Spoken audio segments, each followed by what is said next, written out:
What's up, everybody? It is time for our first numbers for 2026 as we are well into the new year. Hope it's going well for you and that you're hanging in there. But let's take a look at what's happening in the Atlanta real estate market. As always, starting at the top with interest rates, no change, y'all. 6%, 666 across the board. Well, maybe not 666, but that's where we seem to be hovering.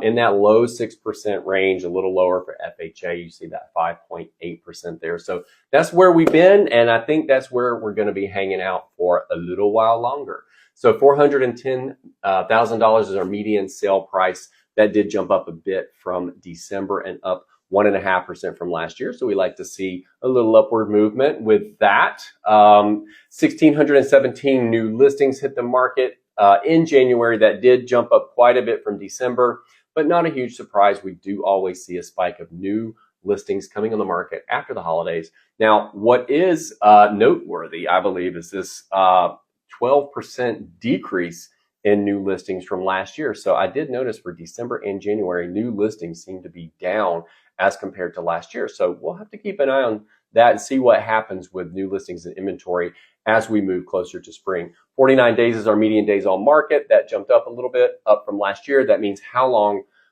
can you expect to be on the market before receiving an accepted offer on your home? 95.8%. That is the percent of original list price, meaning homes are selling at about 4% below the original asking price. So buyers out there are getting homes a little bit under the asking price. And finally, it's hidden back there. I think it says 4.9 months supply.